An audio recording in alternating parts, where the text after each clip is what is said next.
இங்கேயும் ஒரு பொண்ணு தன்னோட புருஷனை ஒரு கூண்டுக்குள்ள வச்சு ஆடிச்சிட்டு அவனை லாக் பண்ணிட்டு அந்த சாவியை எடுத்து கையில வச்சுட்டு நின்றுட்டு இருக்கா. அவனும் கதவை திறன்னு சொல்லிட்டு கத்திக்கிட்டு இருக்கான். இதே மாதிரியே தான் அந்த பொண்ணையுமே அவன் கூண்டுக்குள்ள வச்சு குடும்பம் நடத்திட்டு இருப்பான்.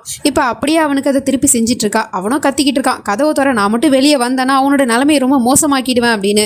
என்னோட நிலைமையை விடு, உன்னோட நிலைமையை பாரு, நீ உன்னை பத்தி யோசி அப்படிங்கிற மாதிரி சொல்லிட்டு நைட்டு ஃபுல்லா இவளுமே அதே காட்டுக்குள்ள அவனுக்கு துணையா காவலுக்கு உட்காந்துருக்கா. அப்ப பார்த்தா அவன் திடீர்னு பாம்புன்னு சொல்லிட்டு கத்திக்கிட்டு இருக்கான். ஓடி வந்து பாக்குறதுக்குள்ள அவன் மயக்கமாயிட்டான். என்னாச்சு உனக்கு, கண்ணை திறந்து பாரு அப்படின்னு கத்திட்டு இருக்கா. ஆனா அவங்க கிட்ட எந்த ரியாக்ஷனுமே வரல. கையில பார்த்தா பாம்பு கொத்துனதுக்கான அடையாளம் இருக்கு. அப்படின்னா இவனை உண்மையாவே பாம்பு கொத்திருச்சா அப்படிங்கிற மாதிரி பார்த்துட்டு இருக்கா. டக்குன்னு அவன் கண்ணு முழிச்சு அவளை பிடிச்சி வச்சுட்டு இருக்கான். இது எல்லாமே அவன் போட்ட டிராமா தான். நீ என் மேல இருக்கிற பாசத்துல என் பக்கத்துல வருவேன்னு எனக்கு தெரியும் அப்படின்னு சொல்லிட்டு அவ கழுத்துல இருந்த சாவியை பிடிங்கிட்டு அவளை பிடிச்சி கீழே தள்ளிவிட்டு அதுக்கப்புறமா இவன் அந்த கூண்டை விட்டு வெளியே வந்துட்டான். அதுக்கப்புறம் அவளை பிடிச்சி அந்த கூண்டுக்குள்ள வச்சு லாக் பண்ணிட்டு அங்கிருந்து கிளம்பி போயிட்டு இருக்கான். நீ எனக்காக காவலுக்கு இங்கே நைட்டு ஃபுல்லா உட்காந்து இருந்தல, ஆனா நான் உனக்காக இங்க உட்கார போறது கிடையாது, இங்கே தனியா கடந்து சாவு அப்படிங்கிற மாதிரி சொல்லிட்டு அவன் இங்க இருந்து கிளம்பி போயிடுறான். அவளோ கத்திக்கிட்டு இருக்கா, என்னை விட்டு போகாத, என்னை திறந்து விடு அப்படிங்கிற மாதிரி சொல்லிட்டு. இதோட ஃபுல் வீடியோ லிங்க் நான் கீழே கொடுத்துருக்கேன், அதை கிளிக் பண்ணி பாருங்க. அப்புறம் மறக்காம நம்ம சேனலை சப்ஸ்கிரைப் பண்ணிக்கோங்க. தேங்க்யூ.